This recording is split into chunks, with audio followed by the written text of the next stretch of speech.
બાદ દેશમાં ભારે હોબાળો જોવા મળી રહ્યો છે। ભાજપે બહુમતી મેળવી છે, પરંતુ તેના સાથી પક્ષો અને તેના સમર્થન આપશે કે કેમ તે અંગે દેશભરમાં ચર્ચાઓ તેજ થઈ રહી છે। એવી વાતો પણ ચાલી રહી છે કે કેટલીક જગ્યાએ નીતિશ કુમાર અને કેટલીક જગ્યાએ ચંદ્રબાબુ નાયડુનો ઇન્ડિયા ગઠબંધનના ટોચના નેતાઓએ સંપર્ક કર્યો છે। બીજી તરફ દેશમાં ચૂંટાયેલા અપક્ષ ઉમેદવારોને આકર્ષવા બંને પક્ષો રાત દિવસ કામ કરી રહ્યા છે। જો કે કેન્દ્ર શાસિત પ્રદેશ દમણમાં જીતેલા અપક્ષ ઉમેદવાર ઉમેશ પટેલે ભાજપ સાથે બેસવાના સંકેત આપ્યા છે। તેમણે કહ્યું છે કે તેમણે ભારતીય જનતા પાર્ટી સાથે કોઈ મતભેદ નથી, પરંતુ દમણ દીવ દાદરા નગર હવેલીમાં तैनात भारतीय जनता पार्टी ना प्रशासक प्रफुल्ल पटेल साथे समस्या है। उमेश पटेल को बैठा रहे थे, मुझे प्रचार नहीं करने दे रहे थे।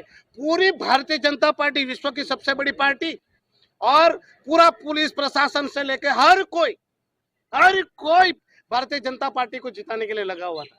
फलस्वरूप क्या हुआ, आज सारे के सारे प्रशासन जो भी है अधिकारी है, भारत की सबसे बड़ी पार्टी आज हारी है।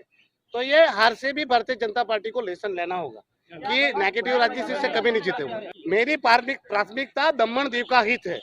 दमन दीव का विकास ही मेरा एकमात्र मुद्दा है और वही मेरा एकमात्र उद्देश्य है। दमन दीव की जनता का मैं नौकर हूँ, सेवक हूँ और मैं उनकी सेवक बनकर उनकी सेवा करने चाहिए। आपने निर्दलीय इलेक्शन जीता, कौन सी पार्टी में आप शामिल होंगे? मोदी के साथ रहना पड़े तो क्या सोचेंगे? देखिए, मैं एक वापस बोल रहा हूँ, मैंने चुनाव के वक्त भी बोला था, ना मुझे सेंटर में भाजपा से प्रॉब्लम है, ना मुझे कांग्रेस से प्रॉब्लम है। कभी मुझे प्रॉब्लम नहीं रही है सेंटर से। यहाँ जो तानाशाही चलती थी उसका ही मैं विरोधी रहा हूँ।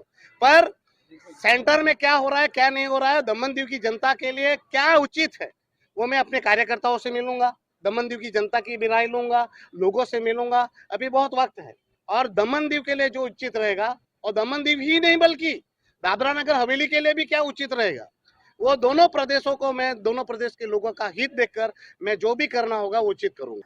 प्रफुल्ल पटेले લીધેલા પાકને કારણે અહીંના લોકો પરેશાન છે અને ભાજપે તેમને અહીંથી હટાવી દેવા જોઈએ અને ઉમેશ પટેલની આ પહેલી માંગણી છે। પરંતુ આગામી દિવસોમાં ઉમેશ પટેલ ભાજપ સાથે બેસી જશે તેવું લાગી રહ્યું છે।